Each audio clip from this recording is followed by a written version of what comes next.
കൊൽക്കത്തയിൽ നിന്ന് ഏകദേശം 60 കിലോമീറ്റർ അകലെ മൗക്കാലി എന്ന് പറയുന്ന സ്ഥലത്താണ് ഞങ്ങളുള്ളത്. ഇവിടെ ഒരു ബിൽഡിങ്ങിൻ്റെ കൺസ്ട്രക്ഷൻ സൈറ്റിലാണ് നമ്മളുള്ളത്. അൽഹംദുലില്ലാ, ഹാദിയയുടെ ദേശീയ പദ്ധതിയുടെ ഭാഗമായി മറ്റൊരു സ്വപ്നം ഈ പാടത്ത് പൂവണിയുകയാണ്. ഇത് ഹാജിയാരാണ്.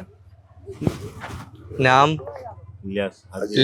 ഹാജി ഇല്യാസ് ഷേഖ്. ഇദ്ദേഹത്തിൻ്റെ ഭൂമിയാണിത്. ഇദ്ദേഹമാണ് ഇങ്ങനെ മനോഹരമായ ഒരു സ്ഥാപനം തുടങ്ങാൻ നമുക്കിവിടെ സ്ഥലം തന്നിട്ടുള്ളത്. അദ്ദേഹത്തിൻ്റെ 1 ഏക്കർ സ്ഥലം നമുക്ക് അദ്ദേഹം ഇപ്പോൾ വിട്ടു തന്നു. ഭാവിയിൽ ഇൻഷാ അല്ലാഹ് ബാക്കിയുള്ള സ്ഥലങ്ങൾ കൂടി നമ്മുടെ ഈ ദീനി ദഅവത്തിന് വേണ്ടി നൽകാൻ അദ്ദേഹം സന്നദ്ധനാണ്. ഇത് ബഹുമാനപ്പെട്ട ഖാദിർ ഹുദവി. ഇദ്ദേഹത്തിൻ്റെ നേതൃത്വത്തിലാണ് ഇൻഷാ അല്ലാഹ് ഇവിടെയുള്ള പദ്ധതികൾ മുന്നോട്ട് പോകുന്നത്. ഇവിടെ ഇപ്പോൾ നമ്മൾ വന്നിറങ്ങിയപ്പോൾ ചളിപ്പാടം കാണുന്നു, അവിടെ ഉയർന്നു നിൽക്കുന്ന ചില പില്ലറുകൾ കാണുന്നു. ഇൻഷാ അല്ലാഹ് അടുത്ത റമദാൻ മാസമാകുമ്പോഴേക്ക് കുറേ വിദ്യാർത്ഥികൾ താമസിച്ചു പഠിക്കുന്ന മനോഹരമായ ഒരു സ്ഥാപനമായി ഇത് വളരും. അതിനപ്പുറത്തേക്ക് ഒരു 4-5 വർഷത്തിനപ്പുറത്തേക്ക് ഈ പ്രദേശത്ത് മുഴുവൻ വെളിച്ചം പകരുന്ന വലിയൊരു വിദ്യാഭ്യാസ സംവിധാനമാണ് ഇവിടെ ഉയർന്നു വരാൻ പോകുന്നത്. വർഷങ്ങൾക്ക് ശേഷം ഈ വീഡിയോ കാണുമ്പോൾ ഇതൊരു ഗൃഹാതുരത്വ ഓർമ്മകൾ ഉണർത്തുന്ന ഒരു വീഡിയോ ആയി മാറാൻ സാധ്യതയുണ്ട്. ഇത് പ്രിയപ്പെട്ട മൻസൂർ ഹുദവി, ഇത് സുഹൈൽ ഹുദവി, ഇത് ഈ ഇവിടെയുള്ള പരിസരത്തുള്ള ആളുകൾ. ഇവിടുത്തെ അമീൻ ഹുസൈൻ ഹാദിയയുടെ ഈ പ്രദേശത്തെ റേഞ്ച് കോർഡിനേറ്ററാണ്. ഇവരൊക്കെയാണ് നമ്മുടെ ഈ ഭാഗത്തെ പ്രവർത്തനങ്ങൾക്ക് നേതൃത്വം കൊടുക്കുന്നത്. ഇതുമായി ബന്ധപ്പെട്ട വിശദമായ കാര്യങ്ങൾ ഇൻഷാ അല്ലാഹ് ബഹുമാനപ്പെട്ട ഖാദിർ ഹുദവി സംസാരിക്കും. ഇങ്ങനെ ഒരു പദ്ധതിയുടെ ഭാഗമാവാന്നുള്ള ഒരു ആലോചന ഉണ്ടായത് കാരണം നിങ്ങൾ കേരളത്തിൽ പിന്നെ സംഘടനാ രംഗത്ത് പ്രവർത്തിക്കുന്നു, പിന്നെ ഫാമിലി ഉണ്ട്, ചുറ്റുപാടുകളുണ്ട്. സ്വാഭാവികമായിട്ടും ആരംഭകാലത്തൊക്കെ ഒരാൾ വന്നിട്ട് ഇതിൽ എൻഗേജ് ചെയ്യുമെന്ന് നമുക്ക് മനസ്സിലാക്കാൻ പറ്റും. എന്നാൽ കുറച്ച് കഴിഞ്ഞിട്ട് വരണം എന്നുണ്ടെങ്കിൽ അതിന് കുറച്ചൊരു നിശ്ചയദാർഢ്യം വേണം. ഒരു നിമിഷത്തിൽ ചിലപ്പോൾ ആ തീരുമാനം ഉണ്ടാവില്ല. എങ്ങനെയാണ് ഈ ഹിക്മ പദ്ധതിയുടെ ഭാഗമാവുന്നത്? ഇതിലേറ്റവും പ്രധാനപ്പെട്ട ഒരു വഴിത്തിരിവുണ്ടാകുന്നതേ നമ്മൾ കഴിഞ്ഞ ഈ പ്രാവശ്യത്തിൽ അതിന് മുമ്പത്തെ ഹയ്യറബിയ ഉണ്ടല്ലോ, ആ റബിയന്റെ എക്സിക്യൂട്ടീവ് മീറ്റിംഗിലാണ് ഇങ്ങനെ ഒരു ഡിസ്കഷൻ വരുന്നത്. ഇങ്ങനെ ഒരു ഭൂമി ഉണ്ട്, മൻസൂർ ഉസ്താദ് ഉണ്ടായിരുന്നു ആ മീറ്റിംഗിൽ. ഇങ്ങനെ ഒരു ഭൂമി ഉണ്ട്, അപ്പോൾ അവിടെ എന്ത് ചെയ്യണം, ഒരു പ്രൊജക്റ്റ് എന്ത് ചെയ്യണം, ആരംഭിക്കണം എന്നുള്ള ഡിസ്കഷനൊക്കെ കഴിഞ്ഞ് ആ ഡിസ്കഷനിൽ പിന്നെ അങ്ങോട്ടും ഇങ്ങോട്ടൊക്കെ പറയുമല്ലോ, ഇന്ന ആളെന്നൊക്കെ നമ്മളിങ്ങനെ വെറുതെ ആണെങ്കിലും ഇങ്ങനെ പറയും. അപ്പോൾ അതൊക്കെ കഴിഞ്ഞിങ്ങനെ നമ്മളെ സംബന്ധിച്ചിടത്തോളം ഞാൻ അതായത് ദാറുൽ 10ാം ക്ലാസ് മുതൽ കേരളത്തിൻ്റെ പുറത്ത് യാത്ര ചെയ്യുന്നുണ്ട്. അതായത് ഫസ്റ്റ് യാത്ര ചെയ്തത് നമ്മുടെ പുങ്കന്നൂരാണ്. പുങ്കന്നൂർ ദാറുൽ 9ാം ക്ലാസ് പഠിക്കുമ്പോട്ടെ ഒരു ലീവിന് ഞങ്ങൾ 2-3 ആൾക്കാർ ഇങ്ങനെ എന്ത് ചെയ്തു, പിന്നെ വന്നു. പിന്നെ അവിടുത്തെ സംവിധാനങ്ങളൊക്കെ പരിചയപ്പെട്ടു. പുങ്കന്നൂർ അന്ന് ഷറഫുസ്താവും അബുസ്താവും അവിടെ ഉള്ളത്. അപ്പോൾ അവരുടെ ആ ഒരു തീമും അവരുടെ ഒരു മോട്ടിവേഷനും നമ്മളുടെ മനസ്സിൻ്റെ ഉള്ളിലുണ്ട്. പക്ഷേ ഒരു സമയമുണ്ടല്ലോ, ഈ കഴിഞ്ഞ 10 വർഷം പിന്നെ ദാറുൽ സംവിധാനത്തിലൂടെ തന്നെ പോയെങ്കിലും എന്ത് ചെയ്യില്ല, കൂടുതൽ എൻഗേജ് ഈ വിഷയത്തിൽ ഉണ്ടായിട്ടില്ല. നമ്മൾ ദാറുൽക്ക് വേണ്ടിയിട്ടാണെങ്കിലും ഹാദിയക്ക് വേണ്ടിയിട്ടാണ് ഫണ്ടിങ് ആണെങ്കിലും അനുബന്ധ കാര്യങ്ങളൊക്കെ ഉണ്ട്. പക്ഷെ ഇങ്ങനെ ഒരു അവസരം എന്ത് ചെയ്തു, ബില്ലാഹി തൗഫീഖ് വന്നു എന്ന് മാത്രം. അപ്പൊ നമ്മുടെ തൗഫീഖ് ഇപ്പോഴേ കിട്ടിയെന്നർത്ഥം. അത്ര ഈ വിഷയത്തിൽ ഇങ്ങനെ വരുന്ന സമയത്ത് സ്വാഭാവികമായിട്ടും ഉണ്ടാകുന്ന ഒരു സംശയമാണ്, ഫാമിലിയായി മറ്റൊക്കെ അപ്പോൾ പോവണ്ടെന്നും അല്ലെങ്കിൽ ഇവിടെ സെറ്റിൽ ആവണ്ടെന്നുള്ള ഒരു സമ്മർദ്ദമൊക്കെ സാധാരണഗതിയിൽ വീട്ടിൽ നിന്ന് വരൂലേ? അങ്ങനെ ഉണ്ടായിട്ടുണ്ടോ? അല്ല, ഈ വിഷയത്തിൽ ഇപ്പോൾ വാപ്പാനോടാണെങ്കിലും ഉമ്മാനോടാണെങ്കിലും വിഷയങ്ങൾ പറഞ്ഞപ്പോൾ പിന്നെ ഉമ്മ പറഞ്ഞ ആദ്യം തന്നെ ഇസ്തിഖാറ നിസ്കരിച്ച് നോക്കട്ടെ എന്ന് പറഞ്ഞു. അങ്ങനെ 1 കഴിഞ്ഞു, 2 കഴിഞ്ഞു, 3 കഴിഞ്ഞു, 2-3 നിസ്കരിച്ചു. അതൊക്കെ കഴിഞ്ഞ് കഴിഞ്ഞപ്പോൾ ഉമ്മ കുറേ ഇപ്പോൾ ഒരു 2 ആഴ്ച കഴിഞ്ഞപ്പോൾ എന്നോട് പറഞ്ഞു, നല്ലതാണ് കണ്ടിട്ടുള്ളത്, പോവാണെങ്കിൽ പൊയ്ക്കോ എന്ന രീതിയിലാണ് ഉമ്മ പറഞ്ഞിട്ടുള്ളത്. ഭാര്യയാണെങ്കിലും അങ്ങനെ തന്നെ, വാപ്പായും ആ ഒരു രീതിയിൽ സപ്പോർട്ട് ചെയ്തിട്ടുണ്ട്. കാരണം അവരൊക്കെ ജീവിച്ചൊരു സാഹചര്യങ്ങളും കാര്യങ്ങളൊന്നും വെച്ചിട്ടുണ്ടെങ്കിൽ വലിയ സുഖത്തിലോ കാര്യങ്ങളൊന്നും അല്ല. അപ്പോൾ പിന്നെ ദുനിയാവ് ഉണ്ടാക്കുക എന്നുള്ള ലക്ഷ്യം ആദ്യം വാപ്പാനെ സംബന്ധിച്ചിടത്തോളം അങ്ങനെ ഒരു ലക്ഷ്യമില്ല. നമ്മളെ ദാറുൽ നമ്മളെ വിട്ടു, അനിയന്മാരാണെങ്കിൽ ഇതേ ഫീൽഡ് തന്നെ ഉള്ളത്. പക്ഷെ അവരെ കൊണ്ട് ഇന്നേ വരെ വാപ്പ അങ്ങനെ ഒന്നും ഉദ്ദേശിച്ചിട്ടില്ല. അപ്പോൾ അതിൻ്റെ കാരണം കൂടുതൽ അതെ, അത്ര തന്നെ ഉണ്ടാവുള്ളൂ. മൻസൂർ സാഹിബ്, ഇപ്പോൾ ഇവിടെ ഇങ്ങനെ ആലോചിക്കുമ്പോൾ നമ്മളിപ്പോൾ ഏത് സ്ഥാപനം നോക്കിയാലും, ദാറുൽ ഹുദ നോക്കിയാൽ അവിടെ ഒരു ബാപ്പുട്ടി ഹാജി ഉണ്ട്. അതേപോലെ ക്യാമ്പസുകളൊക്കെ ജാമിയ നൂരിയൻ്റെ പിന്നിലൊരു ഹാജിയാരെ കാണാൻ പറ്റും. അതേപോലെ വാഫി ക്യാമ്പസിൻ്റെ പിന്നിലൊരു ഹാജിയാർ സ്ഥലം കൊടുത്തു. എല്ലാ സ്ഥാപനങ്ങളുടെയും പിന്നിൽ ഒരു ഹാജിയാരുണ്ടാവും. ഇവിടെ ഇപ്പോൾ നമ്മൾ വന്നിറങ്ങിയപ്പോൾ ഒരു ഹാജിയാരെ കണ്ടു. എങ്ങനെയാണ് ആദ്യമായിട്ട് ഇദ്ദേഹവുമായിട്ട് നമ്മൾ ബന്ധപ്പെടുന്നത് വെച്ചാൽ നമ്മൾ ഒരു ആലോചന കുറേ കാലം ഇപ്പോൾ നമ്മളെ ഇവിടുത്തെ 24 പർഗനാസ് ഹാദിയ റീജിയൻ സ്റ്റാഫുകളുടെ ഇടയിൽ കുറേ കാലമായിട്ട് നമ്മളിങ്ങനെ ചർച്ച ചെയ്യുന്നതായിരുന്നു.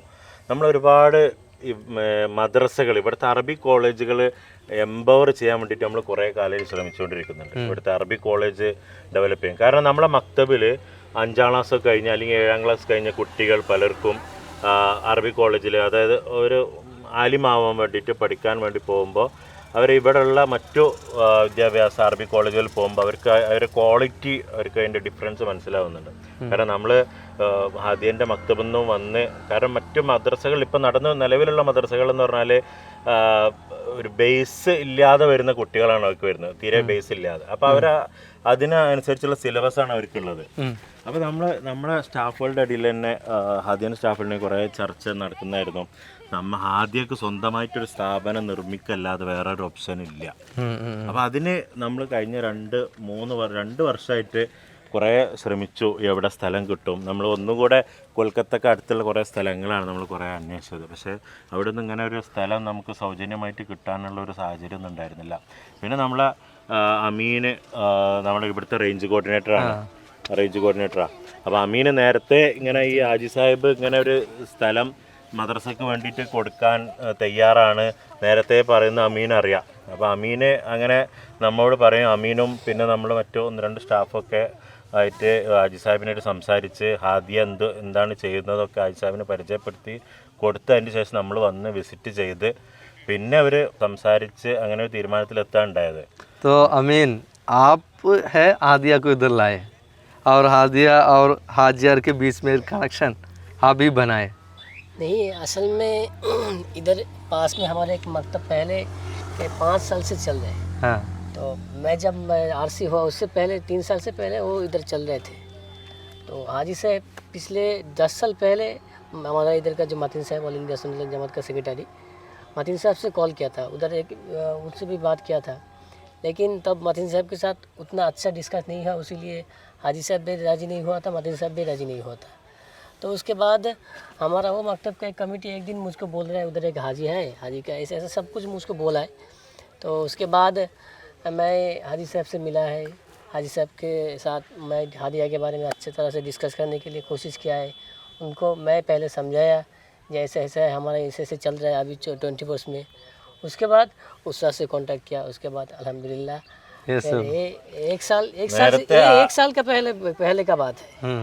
तो अभी 1 साल के अंदर ये ऐसा हुआ, इंशाल्लाह आइंदा 1 साल के अंदर इधर एक इंस्टीट्यूशन हो जाएगा। ഹാജി സാഹിബ് നേരത്തെ തന്നെ പല സ്ഥാപനങ്ങളുടെ അല്ലെങ്കിൽ പല നേതാക്കളോടും അല്ലെങ്കിൽ പല ആലിമ്യങ്ങളുടെ അടുത്തും ഹാജി സാഹിബ് ഇതിനായിട്ട് സംസാരിച്ചിട്ടുണ്ട്. പക്ഷെ പലർക്കും ഈ ഒരു സ്ഥലം ഇത് ഇത്രയും റിമോട്ടായിട്ടുള്ള ഒരു സ്ഥലമാണ്. അപ്പോൾ അതുകൊണ്ടായിരിക്കാം, അതല്ലാന്നുണ്ടെങ്കിൽ എങ്ങനെ ഇവിടെ ഒരു സ്ഥാപനം നിർമ്മിക്കാൻ പറ്റും എന്നുള്ള ഒരു ആലോചന ഉണ്ടായിട്ടുണ്ടാവും. അതുകൊണ്ടായിരിക്കാം അവരൊന്നും ഇവിടെ ഒന്നും തുടങ്ങാൻ തയ്യാറായിരുന്നില്ല. സുലുസായി ഇതിൽ ശരിക്കേ ഒരു നനവുള്ള മണ്ണാണ്. കാരണം പറയാനുള്ള കാരണം എന്താ അറിയോ, ഈ ഭൂമി നമുക്കിത് ഫില്ല് ചെയ്ത് ബിൽഡിങ്ങിന്റെ ലെവലിലേക്ക് ഫില്ല് ചെയ്തെടുക്കണമെങ്കിൽ ഏകദേശം 30 ലക്ഷം രൂപ വേണം. അതായത് 1 ഏക്കർ ഭൂമി നമ്മളുടെ റോഡ് ലെവലിലേക്ക് ഫില്ല് ചെയ്തെടുക്കണമെങ്കിൽ എന്ത് ചെയ്യണം, 30 ലക്ഷം രൂപ വേണം. ഞാൻ ഇത് 1-2 ആളോട് സംസാരിച്ചപ്പോൾ എന്നോട് ചോദിച്ചൊരു ചോദ്യമുണ്ട്, അങ്ങനെയാണെങ്കിൽ നിങ്ങൾക്ക് ആ പൈസ കൊടുത്ത് വേറെ സ്ഥലം മേടിച്ചുകൂടെ എന്നുള്ളത്. പക്ഷെ എന്താണെന്ന് വെച്ചിട്ടുണ്ടെങ്കിൽ നേരത്തെ നമ്മൾ ഇല്യാസ് ഹാജിനോട് സംസാരിച്ചല്ലോ, മൂപ്പര് ഇത് കുറേ നാളായിട്ട് ഇത് പാഷനേറ്റ് ചെയ്ത് ഇങ്ങനെ നടക്കുകയാണ്. എൻ്റെ ഭൂമിയിൽ ആരെങ്കിലും എന്ത് ചെയ്യട്ടെ, ഒരു വിത്ത് ഇറക്കട്ടെ എന്ന് വിചാരിച്ചിങ്ങനെ നടക്കുകയാണ്. ആ ഒരു നനവ് ശരിക്കും നമുക്കിവിടെ അനുഭവിക്കാൻ പറ്റുന്നുണ്ട്. നിങ്ങൾ ഖാദർ ഉസ്താദ് ഇവിടെ വന്നതിന് ശേഷം ഇപ്പോൾ സാധാരണഗതിയിൽ മൻസൂർ ഉസ്താദ് പറഞ്ഞതുപോലെ ഒരു ആശങ്ക ഉണ്ടാവും ആളുകൾക്ക്. വളരെ വിദൂരമായൊരു ഗ്രാമം, ഈ ഗ്രാമത്തിൽ നമ്മളിങ്ങനെ ഒരു പദ്ധതി തുടങ്ങുമ്പോൾ ചുറ്റുപാട് നമ്മളെന്തായാലും വിലയിരുത്തും. ഇവിടുത്തെ സാമൂഹിക പശ്ചാത്തലം എങ്ങനെയാണ് എന്നുള്ളതൊന്ന് വിലയിരുത്തിയിട്ടുണ്ടോ? എന്താണ് ഇവിടുത്തെ ഒരു ജനങ്ങളുടെ വിദ്യാഭ്യാസം, സംസ്കാരം, ജീവിത രീതി? 2024 നവംബറിലാണ് ആദ്യമായിട്ട് ഇവിടെ വരുന്നത്. 1 വർഷം കഴിഞ്ഞ്, 1 വർഷം ആയി ഒക്ടോബറാണെന്ന് തോന്നുന്നു, ഒക്ടോബർ ലാസ്റ്റ് നവംബർ 1 അങ്ങനെയാണ് ആദ്യമായിട്ട് വരുന്നത്. അന്ന് ഇവിടെ വന്ന് കണ്ടപ്പം ഗ്രാമങ്ങൾ കണ്ടിട്ടില്ല, ആൾക്കാരെ കണ്ടിട്ടില്ല, ഒന്നും കണ്ടിട്ടില്ല. ഞാനും സുഹൈൽ ഉസ്താദും മൻസൂർ ഉസ്താദും കൂടി ഇവിടെ വന്നു. പിന്നെ ഭൂമി അതിരുകളെങ്ങനെ നടന്ന് കണ്ടു, അവിടെയുള്ള ഭൂമി ഞങ്ങൾ പോയി നോക്കി. മഴസ്ഥലം അവിടെ നിന്ന് പോയി. അപ്പോൾ പിന്നെ മനസ്സിലാക്കുന്നത് എന്താ, ഒരുപാട് ആൾക്കാർ പുറത്തുനിന്ന് വരും. കാരണം റെസിഡൻഷ്യൽ സംവിധാനമാണല്ലോ. അപ്പോൾ കുറേ ആൾക്കാർ പുറത്തുനിന്ന് വരും. അപ്പോൾ നമ്മുടെ സ്ഥാപനം എന്ത് ചെയ്യും, സജീവമാവും എന്നുള്ള ഒറ്റ നീയത്തിലായിരുന്നു തുടങ്ങിയത്. പൊതുവെ ഇങ്ങനെ ശൂന്യമായി കിടക്കുന്ന സ്ഥലമാണ്, ഒന്നുമില്ല, ഒന്നും കാണാനൊരു കാര്യമുണ്ട്. ഇങ്ങനെ കുറെ ശൂന്യമായി കടന്നിരുന്ന സ്ഥലങ്ങളാണ് ശരിക്കും പടച്ചോന് അവിടെ വേറെന്തോ കരുതിയിട്ടാണ് ശൂന്യമാക്കി വെച്ചത്. നമ്മള് പിന്നെ മാനിപാടത്തെ കുറിച്ച് പറയണ്ടല്ലോ, മാനീപാടത്ത് കൃഷി ചെയ്യാൻ പറ്റാത്ത മണ്ണാണ്. അതെ. അവിടെ ഇതേപോലെ വെള്ളക്കെട്ടുകൾ ഉണ്ടായിരുന്നു, ഒരുപാട് സമാനതകളുണ്ട്. പക്ഷെ അവിടെ അല്ലാഹു തആല അതിലും വലിയൊരു വിത്തിറക്കാൻ വേണ്ടി തീരുമാനിച്ചിട്ടുണ്ടായിരുന്നു. അതിൻ്റെ ഫലമാണ് ഇപ്പം ഇവിടെ ഉള്ള നമ്മളെ ഈ സ്ഥാപനം പോലും. ഇവിടെ വന്ന് നോക്കിയപ്പോഴേ പറഞ്ഞത് ഇത്രയൊക്കെ ആഴം ഉണ്ടാവുള്ളൂ എന്ന് പറഞ്ഞിരുന്നു. ഇവിടെ വന്ന് ഭൂമി കണ്ടപ്പോ ചളിക്ക് വെള്ളമായിരുന്നു, ഫുള്ള് വെള്ളമായിരുന്നു. അപ്പൊ നമ്മളോട് ഇവരൊക്കെ പറഞ്ഞതെന്ന് വെച്ചാൽ ഇത്ര വെള്ളം ഉണ്ടെന്ന് പറഞ്ഞ്. ഇതിപ്പോ അത് കഴിഞ്ഞപ്പോ ഈ പ്രാവശ്യം വന്നപ്പോഴാണ് ഇതിന് ആഴം എത്ര ഉണ്ടെന്നുള്ളതും ഇത് ഇത്ര ഹൈറ്റിലേക്ക് കൊണ്ടുവരണം എന്നുള്ളതും. വെള്ളം കുറവുണ്ടായിരുന്നു, പക്ഷെ ഈ ഭാഗത്തൊക്കെ നല്ല ആഴം ഉണ്ടായിരുന്നു. നല്ല ആഴമുണ്ട്. അവിടെയാണ് ഈ മണ്ണിട്ട് ഇങ്ങനെ നികത്തുന്നത്. ഒരു ദാർലൂദയുടെ സമാനതകൾ എന്ത് ചെയ്യുന്നുണ്ട്, കാണുന്നുണ്ട്. കാരണം എന്താ വെച്ചിട്ടുണ്ടെങ്കിൽ നമ്മളുടെ ഭൂമി ലെവലിൽ നിന്ന്, ഇപ്പൊ നിലവിലുള്ള ഭൂമി ലെവലിൽ നിന്ന് റോഡ് ലെവലിലേക്ക് സാധനം എത്തണമെന്നുണ്ടെങ്കിൽ 4 മീറ്റർ വരും. 4 മീറ്റർ താഴ്ച ഉണ്ട്. നമ്മള് നേരത്തെ പറഞ്ഞ പോലെ നമ്മള് ഇതിപ്പോ ആദ്യം വന്നപ്പോഴൊക്കെ ഇവിടെ ഈ അടുത്തൊന്നും വീടുകളില്ല, ഇവിടുത്തെ നാട്ടുകാരുടെ സപ്പോർട്ട് ഉണ്ടാവുക എന്നുള്ളൊക്കെ ഒരു ചിന്ത ഉണ്ടായിരുന്നു. അങ്ങനെ നമ്മളിവിടെ മക്തബ് തുടങ്ങാൻ വിചാരിച്ചത്. മക്തബ് തുടങ്ങുമ്പോ ആ ഒരു സ്ഥലം ചെറിയ മൻസൂർ സാർ അതിന് തൊട്ട് മുമ്പ്, അതായത് ഇവിടെ വന്നിട്ട് മൻസൂർ സാർ ആദ്യം തന്ന നിർദ്ദേശം എന്താ വെച്ചാൽ ഇവിടെ വീടുകളുണ്ടോ കാര്യങ്ങളൊന്നും അന്വേഷിക്കാൻ പറഞ്ഞു. ശരിക്കും പറഞ്ഞാൽ ഇതിന്റെ ചുറ്റുവട്ടത്ത് ഏകദേശം ഇതിന്റെ ഈ ഒരു ചെറിയൊരു ഏരിയയിൽ മാത്രം 50ഓളം കുടുംബങ്ങൾ താമസിക്കുന്നുണ്ട്. ഓരോ കുടുംബത്തിലും ചുരുങ്ങിയത് 3-ൽ കൂടുതൽ മക്കളുണ്ട്.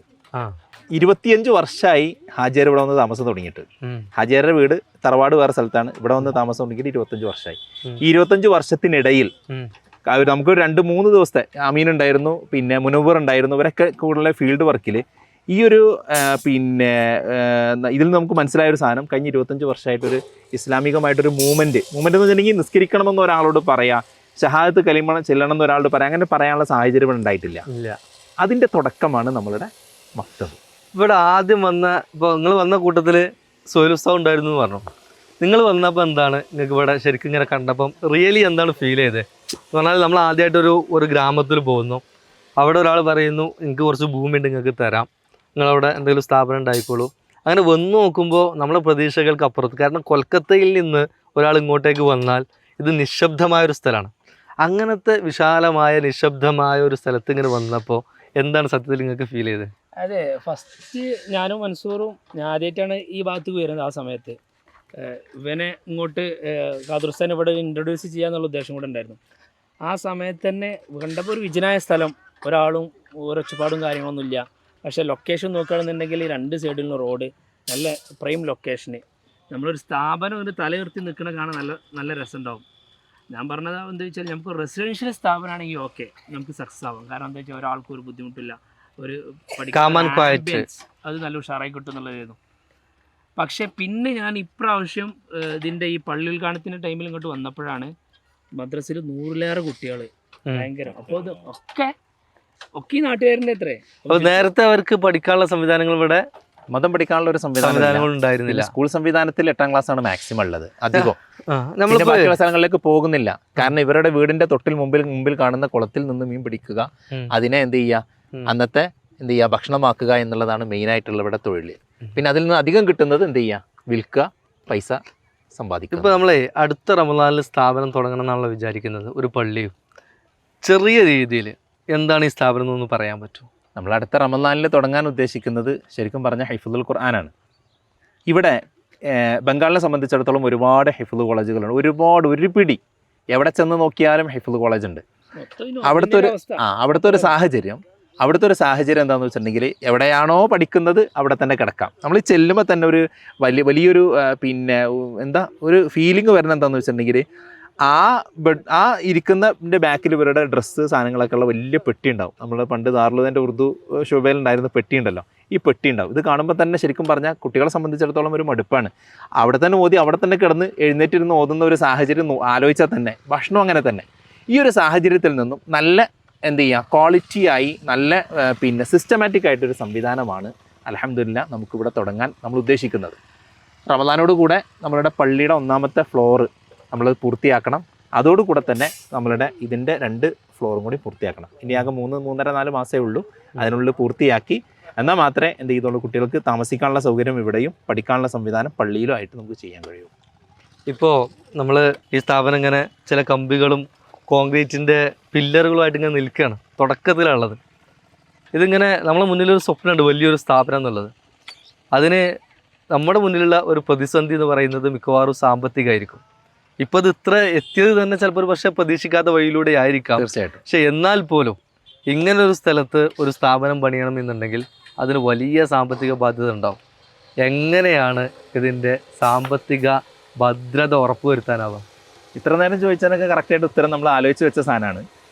ഇനിയുള്ളതിന് ഇപ്പോൾ നിങ്ങൾ ചോദിച്ചതിൻ്റെ മറുപടിയും അത് തന്നെയാണ്. കാരണം എന്താ വെച്ചിട്ടുണ്ടെങ്കിൽ പള്ളി വന്ന വഴി എന്തല്ല, നമുക്ക് നേരത്തെ അറിയുന്ന ഒരു ടീം നമ്മളോട് പൈസ പള്ളി തരാമെന്ന് പറഞ്ഞ് വന്നതല്ല. അങ്ങനെയല്ല നമ്മൾ പണി തുടങ്ങിയത്. അങ്ങനത്തെല്ല തുടങ്ങിയത്.